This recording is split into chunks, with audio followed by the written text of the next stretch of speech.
मी बाल्कनीत बसून चहा पीत माझ्या विचारात हरवले होते. एक अश्रूचा गोळा होता जो माझ्या घशामध्ये अडकला होता. काय नव्हतं माझ्याजवळ. खूप सारा पैसा, बिझनेसमॅन नवरा, तारुण्य, सौंदर्य सगळं काही होतं. परंतु एकाच गोष्टीची कमतरता होती, ती म्हणजे माझ्या गर्भाशयामध्ये काही प्रॉब्लेम होता. मी गरोदर तर राहायचे, पण 5 महिने उलटले की माझं मूल माझ्या पोटातच मरायचं. माझ्या नवऱ्याने माझ्यावर डॉक्टरी, हकीमी, आयुर्वेदिक सर्वांचे उपचार करून घेतले. परंतु माझ्यासोबत नेहमीच हे असंच घडत होतं. मी माझ्या याच विचारात मग्न होते की तेव्हाच माझी नजर नवीनच आलेल्या नोकरावर पडली. तो नवीन कामाला असलेला मुलगा काचेचे फ्लॉवर पॉट साफ करत मला बघत होता. जशी माझी नजर त्याच्या नजरेला मिळाली तेव्हा तो जरा घाबरला आणि लगेचच नजर खाली करून फ्लॉवर पॉट साफ करू लागला. आता काही दिवसांपूर्वी जुना कामवाला काम सोडून गेला, म्हणून आम्ही नवीन नोकर ठेवला होता. तो जवळपास 26 ते 27 वर्षांचा होता. तो घरातले छोट्या मोठ्या कामासोबतच ड्रायव्हरचं काम देखील करायचा. मला जिथे कुठे जायचं असेल तर मी त्याच नोकरासोबत जायचे. मला जाणवलं होतं की जेव्हापर्यंत मी गाडीच्या मागच्या सीटवर बसलेली असायचे, तो नोकर मला सारखं सारखं समोरच्या आरशातून निरखून बघायचा. जेव्हा माझी नजर त्याच्यावर पडायची तेव्हा तो लगेचच त्याची नजर दुसरीकडे फिरवायचा. माझ्या या आजारपणामुळे माझा नवरा माझ्यावर खूपच वैतागला होता. नवराच काय, मला तर पूर्ण जगच माझ्यापासून वैतागलं आहे असं वाटायचं. कारण मी कोणत्याही कार्यक्रमाला जायचे तेव्हा तिथल्या सर्व बायका माझ्यापासून दूर दूर राहायच्या. खास करून ज्या स्त्रिया गरोदर असायच्या त्या तर माझ्यापासून अशा पळायच्या जसे काही मी एक अपशकुनी बाई आहे. जणू माझी सावली जर त्यांच्यावर पडली तर त्यांचं मूलही मरून जाईल अशी भीती त्यांना वाटायची. त्यावेळी मी माझे अश्रू कसे लपवायची, कशी थांबवायची हे फक्त माझं मलाच ठाऊक. कोणत्याही कार्यक्रमामध्ये लोक मला फक्त यासाठीच सहन करायचे की माझा नवरा एक यशस्वी बिझनेसमॅन होता आणि त्याच्यासोबत असलेल्या संबंधामुळे सगळे लोक मला सहन करण्यासाठी मजबूर होते. काल रात्री देखील मी एका पार्टीत गेले होते, परंतु तिथे देखील बायका माझ्याशी नीट बोलत नव्हत्या. कारण की सर्वांना माहीत होतं की मी जेव्हाही कधी गरोदर राहते तेव्हा 5 महिन्यानंतर माझं मूल माझ्या पोटातच मरून जातं. कोणत्याही स्त्रीसाठी ही एक खूप मोठी गोष्ट आहे की 5 महिने ती तिच्या शरीरात स्वतःच्या बाळाला सांभाळते आणि मग तेच बाळ देव तिच्याकडून हिरावून घेतो. मी माझे डोळे पुसले आणि रिकामा चहाचा कप टेबलावर ठेवला. माझ्या घरात प्रत्येक कामासाठी नोकर होते, त्यामुळे मला घरामध्ये करण्यासाठी काहीच काम नव्हतं आणि म्हणून प्रत्येक वेळेला मी फक्त त्याच विचारात बुडालेले असायचे. संध्याकाळी जेव्हा महेश घरी यायचा तेव्हा माझा उदास चेहरा बघून त्याच्या कपाळावर आठ्या यायच्या. महेश माझ्या वडिलांच्या ऑफिसमध्ये त्यांच्यासोबत काम करायचा. आमची भेट माझ्या वडिलांच्या ऑफिसमध्येच झाली होती आणि मग माझ्या वडिलांनी स्वतः त्याला माझ्यासोबत लग्नाबद्दल विचारलं. त्याला देखील काहीच प्रॉब्लेम नव्हता. हळूहळू आम्हा दोघांच्या लग्नाला 6 वर्ष उलटून गेली आणि या 6 वर्षामध्ये मी 4 वेळा गरोदर राहिले होते. परंतु 4ही वेळा माझ्या पदरी फक्त निराशाच पडली. महेशने माझ्यावर उपचार करण्यासाठी कोणतीच कसर सोडली नव्हती. तो मला दुसऱ्या देशात देखील उपचारासाठी घेऊन गेला होता. परंतु माझा आजार असा होता की जो काही संपायचं नावच घेत नव्हता. आता तर प्रत्येक वेळेला महेश देखील मला टोमणे मारायचा, बोलायचा की 6 वर्ष झाली आहेत लग्नाला, परंतु मला तुझ्याकडून नेहमीच निराशा मिळाली आहे.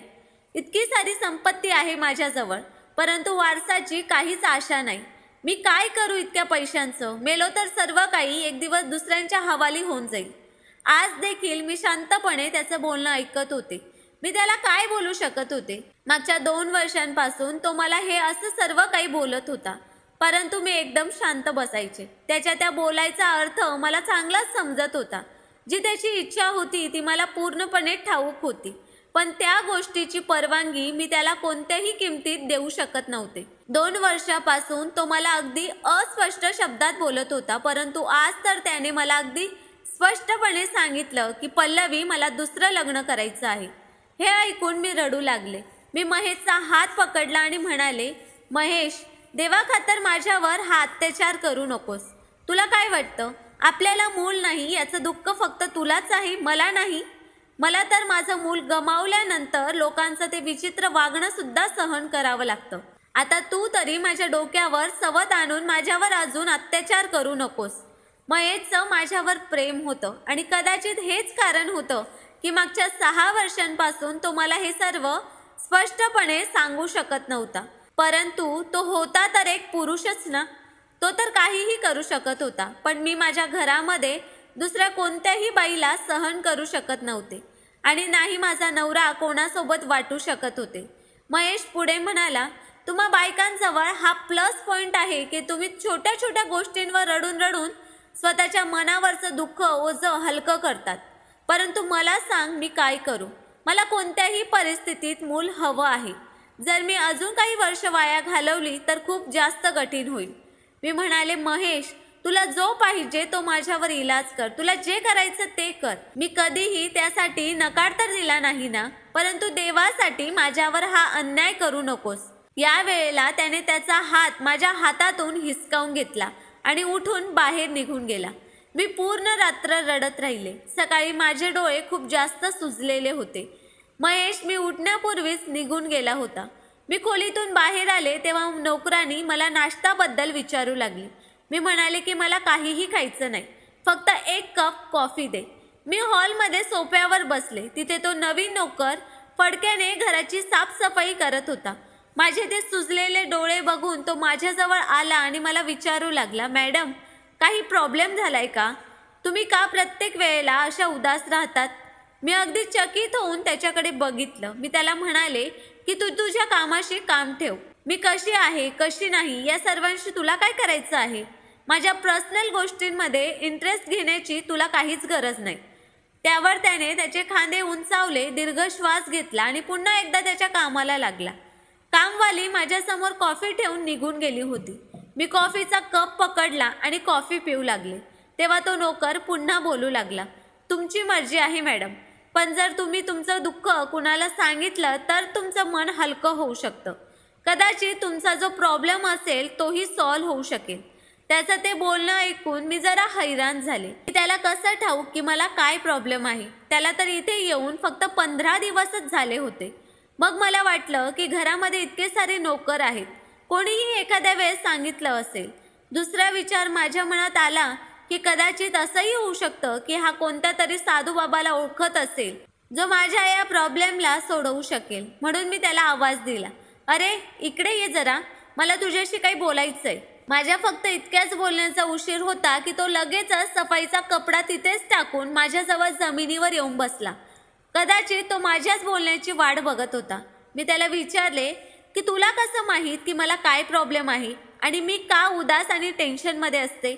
माझं बोलणं ऐकून तो जरा गोंधळला आणि मग बोलू लागला, अहो मॅडम, ही जी राधा आहे ना तुमची कामवाली, तिनेच सांगितलं मला हे सर्व काही. मला खूप वाईट वाटलं तुमच्याबद्दल हे सर्व ऐकून. यावर मी त्याला विचारलं की तुझ्याजवळ या गोष्टीचा काही उपाय आहे का? माझ्या बोलण्यावर त्याने नजर खाली केली आणि म्हणाला, होय मॅडम, त्या प्रॉब्लेमवर तर उपाय आहे, परंतु जाऊ द्या, तुम्ही ते काम नाही करू शकत. मी म्हणाले, असं देखील काय काम आहे जे मी करू शकत नाही? तू मला सांग. माझं बोलणं ऐकून तो उठून उभा राहिला आणि बोलू लागला, नाही मॅडम, मला माहीत आहे ना, हे काम तुम्ही नाही करू शकत. असं बोलून तो निघून गेला आणि मी त्याला हैराण होऊन बघू लागले की असं देखील काय काम आहे जे मी करू शकत नाही. मी अगदी कठीणातले कठीण उपचार करून घेतले होते. डॉक्टर, आयुर्वेदिक किंवा आणखी कोणी साधू बाबा, सर्व काही. खरं तर मी एक सुशिक्षित डिग्री असलेली मुलगी होते, परंतु तरी देखील मी तावीज घातले, वेगवेगळे पाणी प्यायले, जे कोणी मला काही करायला सांगितले मी सर्व काही केले, परंतु काहीच फळ मिळालं नव्हतं. परंतु मनुष्य तर आशेवरच जिवंत राहतो ना. जेव्हा त्याला नवीन रस्ता दिसतो तेव्हा मनात एक आशा निर्माण होते. त्याला सतत वाटत असतं की कदाचित त्या उपचाराने त्याचा प्रॉब्लेम सॉल्व्ह होऊ शकेल. त्या नोकराच्या बोलण्याने माझ्या मनात देखील एक आशा निर्माण झाली. मी विचार केला होता की ज्या उपचाराबद्दल तो नोकर मला सांगत आहे, मी ते उपचार नक्कीच करून घेईन. आणि माझा सर्वात मोठा प्रॉब्लेम तर हा होता की महेश दुसऱ्या लग्नाबद्दल मला स्वतः बोलला होता आणि त्यामुळे मला आता कोणत्याही किमतीत मूल पाहिजे होतं. मग त्यासाठी मला कोणताही मार्ग स्वीकारावा लागला तरी चालेल, कारण मी माझ्या नवऱ्याला सोडू शकत नव्हते आणि नाही दुसऱ्या एखाद्या स्त्रीसोबत त्याला वाटू शकत होते. दुसऱ्या दिवशी जेव्हा मी शॉपिंगसाठी घरातून बाहेर निघाले तेव्हा त्याच तरुण नोकरासोबत बाहेर गेले. गाडीत बसताच इकड तिकडच्या गप्पा गोष्टी केल्यावर मी त्याला विचारलं, तू मला सांग की तो काय उपचार आहे? मी कोणत्याही किमतीत उपचार करू इच्छिते. तो बोलू लागला, मॅडम मी तुम्हाला म्हटलं ना, हे तुमच्या आवाक्याच्या बाहेर आहे. स्त्री प्रत्येक काम नाही करू शकत. मी म्हणाले, का? जो उपचार तू सांगतोयस त्यामुळे 100% मला मूल होऊ शकतं ना? यावर तो बोलू लागला, होय मॅडम, नक्कीच होऊ शकतं आणि या गोष्टीवर तर मी तुमच्यासोबत पैजही लावू शकतो. जितक्या विश्वासाने तो मला हे सर्व सांगत होता, मला त्याच्या बोलण्यावर विश्वास बसत होता. मी म्हणाले, कोणी मोठा साधू बाबा आहे का की जो या गोष्टीवर उपचार करतो, की कोणी डॉक्टर आयुर्वेद तज्ज्ञ? माझ्या त्या बोलण्यावर तो हसू लागला आणि म्हणाला, नाही, या तिघांपैकी कोणीही नाही. या तिघांजवळ तर तुम्ही किती वेळा तरी गेला आहात आणि त्यांच्याकडून उदास होऊन आला आहात. मी हैराण झाले की अशा प्रकारचे उपचार तर हे 3च लोक करतात. मग हा मला कोणती गोष्ट सांगायला घाबरतोय? मी सारखं त्याला विचारलं की तो असा कोणता उपचार आहे मला सांग, परंतु तो माझं बोलणं टाळायचा. जितकं मी अधीर होती हे जाणून घेण्यासाठी की तो कोणता उपचार आहे, तितकाच तो मला सांगायला तयार नव्हता. आता तर मी दिवस रात्र फक्त हाच विचार करायचे की त्याने मला कोणत्याही किमतीत त्या उपचाराबद्दल सांगावं, जेणेकरून माझं घर, माझा संसार मोडण्यापासून वाचेल. कारण आजकाल मी बघितलं होतं की महेशने माझ्यासोबत बोलणंच बंद केलं होतं. तो ऑफिसवरून घरी यायचा तर लॅपटॉप घेऊन बसायचा, त्यानंतर मोबाईलवर स्वतःच्या मित्रासोबत काही बोलत बसायचा, तर कधी चॅट करत बसायचा. जर मी त्याच्यासोबत बोलण्याचा प्रयत्न करायचे तेव्हा तो वैतागून खोलीतून बाहेर निघून जायचा. परंतु त्यानंतर मी जे काही बघितलं त्यामुळे तर माझ्या डोक्यावर आभाळच कोसळलं. आज देखील मी त्याच नोकरासोबत एका शॉपिंग मॉलमध्ये गेले होते. तेथे मी महेशला एका सुंदर मुलीसोबत बघितलं. तो त्या मुलीला शॉपिंग करून देत होता. त्या मुलीला बघून तर मला खूप मोठा धक्का बसला, कारण ती महेशची जुनी सेक्रेटरी होती. त्यावेळी तो नोकर देखील माझ्या सोबतच होता आणि माझ्या चेहऱ्यावरचा उडालेला रंग बघत होता. महेश आणि ती मुलगी काहीच पावलांच्या अंतरावर माझ्या समोर एका शॉपमध्ये उभे राहून हसत होते, बोलत होते आणि ती मुलगी स्वतःसाठी कपडे पसंत करत होती. त्यांना बघून मला असं वाटत होतं जणू काही मी उभ्या उभ्या आता दिसेनाशीच होईल. तो माझा नवरा होता. मी त्याच्यावर प्रेम देखील खूप केलं होतं. त्याच्यासोबत मी कोणत्याही मुलीला सहन करू शकत नव्हते. मला आठवतंय, जेव्हा माझं लग्न झालं होतं तेव्हा मी याच मुलीला नोकरीवरून काढून टाकलं होतं आणि मी महेशला म्हणाले होते की महेश, तू तुझा सेक्रेटरी कोणत्या तरी पुरुषाला ठेव. मी तुझ्यासोबत कोणत्याही महिलेला सहन करू शकत नाही. त्यावेळेला तर महेशने माझं बोलणं ऐकलं होतं, परंतु त्याच मुलीसोबत त्याला बघून मला तर खूप मोठा धक्काच बसला होता. मी शॉपिंग बॅग तिथेच फेकले आणि वेगाने पावलं उचलत महेश आणि त्या मुलीसमोर जाऊन उभी राहिले. मला पाहून ते दोघेही घाबरले. मी म्हणाले, महेश, ही कोण आहे? माझं बोलणं खूपच रागाचं होतं. महेश बोलू लागला की पल्लवी, तू आता घरी जा, मी तुझ्याशी घरी येऊन बोलेन. मी म्हणाले, नाही, मला आत्ताच सांग ही कोण आहे? तू असा कसा कोणासोबत कुठेही फिरू शकतोस? तू माझा नवरा आहेस आणि माझ्यासाठी तर तुझ्याजवळ कधीच वेळ नसतो. जेव्हा मी तुला माझ्यासोबत शॉपिंगसाठी बोलते तेव्हा तू मला स्पष्टपणे नकार देतोस. सांगतोस की माझ्याजवळ वेळ नाही आणि या मुलीसोबत फिरण्यासाठी, शॉपिंगसाठी वेळ आहे तुझ्याजवळ. माझा राग खूपच वाढला होता आणि त्यामुळे माझा आवाज देखील वाढू लागला. खूप सारे येणारे जाणारे लोक मला आणि महेशला बघत होते. महेशने जेव्हा चारही बाजूला बघितलं तेव्हा तो मला रागाने पाहू लागला आणि मला म्हणाला की पल्लवी, इथे तमाशा करू नकोस, घरी जा. मी म्हणाले, मी का घरी जाऊ?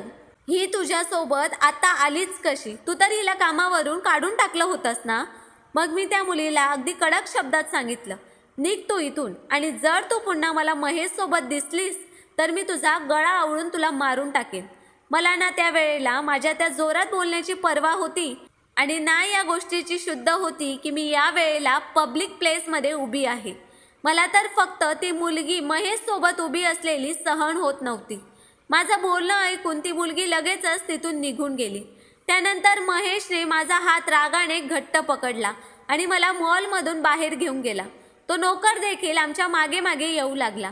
महेशने गाडीचा मागचा दरवाजा उघडला आणि मला गाडीच्या आत ढकलले आणि स्वतः देखील माझ्या सोबत बसला आणि त्या नोकराला रागाने म्हणाला, चल गाडी काढ. तो नोकर देखील शांतपणे गाडी चालवू लागला. मी रडू लागले. मी म्हणाले, महेश, मी तुला कोणत्याही किमतीत दुसरं लग्न करू देणार नाही. महेश मला रागाने म्हणाला, तू आधीच माझा शॉपिंग मॉलमध्ये खूपच तमाशा बनवला आहेस. गाडीमध्ये शांत बस, नाहीतर असं नको व्हायला की माझा तुझ्यावर हात उठेल. महेश हे बोलतच होता की इतक्यातच गाडीचा अर्जंट ब्रेक लागला. गाडी अशी अचानक थांबल्यामुळे मी आणि महेश जरा पुढच्या बाजूला झुकलो. महेश त्या नोकराला बोलू लागला की तू वेडा झाला आहेस का? अशी अचानक गाडी का थांबली? त्याने मागे वळून बघितला आणि म्हणाला, साहेब, बाईसोबत असं बोलायचं नाही. मॅडम जरा टेन्शनमध्ये आहेत. तुम्ही त्यांना जरा व्यवस्थित प्रेमाने देखील समजावू शकतात. मला हे समजत नव्हतं की तो महेशला असं का बोलला. हा माझा आणि महेशमधला प्रॉब्लेम होता. तो कोण होता हे सगळं बोलणारा? हीच अवस्था महेशची देखील होती. त्याला आधीपासूनच माझ्यावर राग होता. तो नोकराला बोलू लागला की स्वतःच्या लायकीत राहा, विसरू नकोस तू कोण आहेस. तू मला शिकवशील की मला माझ्या बायकोसोबत कसं बोलायचं आहे. तू स्वतःच्या कामाशी काम ठेव आणि गाडी चालव. हे ऐकून त्या नोकराला देखील खूपच राग आला होता. त्याने या वेळेला खूप वेगाने गाडी चालवली. जसं तो बंगल्याच्या आतमध्ये आला, महेश मला खोलीत घेऊन गेला आणि म्हणाला, काय इच्छा आहे तुझी? जर तू असे तमाशे लावलेस तर मी खरंच एखाद्या मुलीला लग्न करून इथे घेऊन येईन. मी म्हणाले की विसरू नको, ज्या संपत्तीवर तू इतक्या उड्या मारतोयस हे सर्व माझं आहे. हा बिझनेस माझा आहे. हा बंगला देखील माझा आहे. आजपर्यंत या गोष्टीची जाणीव मी कधीही महेशला होऊ दिली नव्हती. परंतु आज मला हे सर्व बोलण्यास महेशने भाग पाडलं होतं. मी पुढे म्हणाले की कदाचित तू विसरला आहेस की तू माझ्या वडिलांसोबत काम करत होतास. माझ्या तोंडातून हे ऐकून तो बोलू लागला की स्वतःच्या संपत्तीवर तुला खूप गर्व आहे का? तो माझ्या जवळ आला आणि ओरडत बोलू लागला, तू मला काय दिलं आहेस? एक मूल तर तू मला देऊ शकत नाहीस.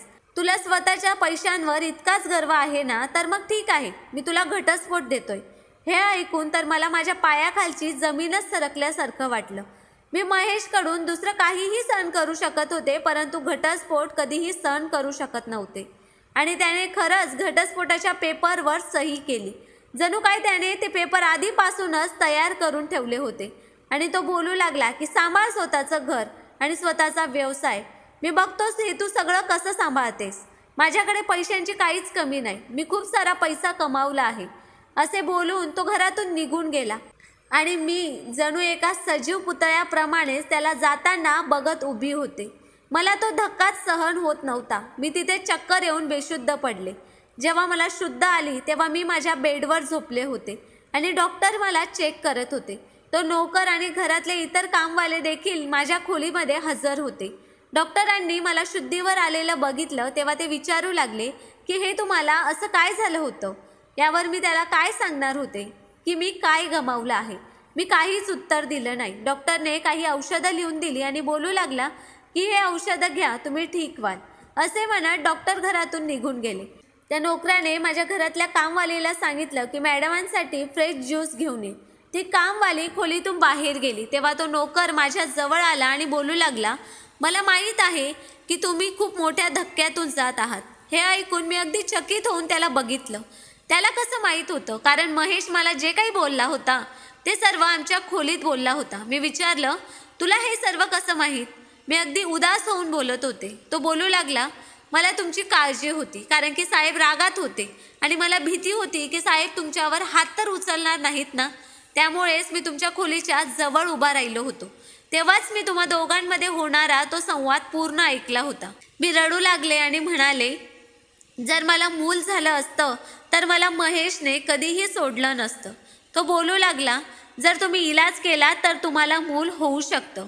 मी म्हणाले, आता मी काय करणार? कसं इलाज करणार आणि कोणासाठी? महेश तर मला घटस्फोट देऊन निघून गेला आहे. तेव्हा तो नोकर बोलू लागला की तुम्ही माझ्यासोबत लग्न करा, म्हणजे तुम्हाला तुमच्या प्रत्येक प्रश्नाचे उत्तर मिळेल आणि मूल देखील. त्याचं बोलणं ऐकून मी विचारत पडले की पहिले जेव्हा मी त्याला उपचाराबद्दल विचारलं तेव्हा तो नकार देत होता आणि जसा की महेशने मला घटस्फोट दिला तसा हा बोलू लागला की जर मी त्याच्यासोबत लग्न केलं तर तो मला मूल देऊ शकेल. त्याचं ते बोलणं ऐकून माझं डोकं चक्रावलं. मी त्याला खोलीच्या बाहेर पाठवलं, परंतु त्यानंतर पूर्ण वेळ मी फक्त याचाच विचार करत होते की एकदा त्याचं म्हणणं मान्य करायला काय हरकत आहे. रागात येऊन महेशने मला घटस्फोट तर दिलाच आहे. जर मी या नोकरासोबत लग्न केलं आणि मला खरंच मूल झालं तर मी त्याच्यासोबत घटस्फोट घेईल आणि पुन्हा एकदा महेश सोबत लग्न करेल. तो देखील मला स्वीकारेल, कारण की त्याला तर फक्त माझ्याकडून मूलच पाहिजे आहे. असा विचार करून मी त्या नोकराला म्हणाले की तुझ्यासोबत लग्न करायला माझी काहीच हरकत नाही. हे ऐकून तो खुश झाला. संध्याकाळी माझं लग्न त्या नोकरासोबत झालं, ज्याचं नाव दीपक होतं.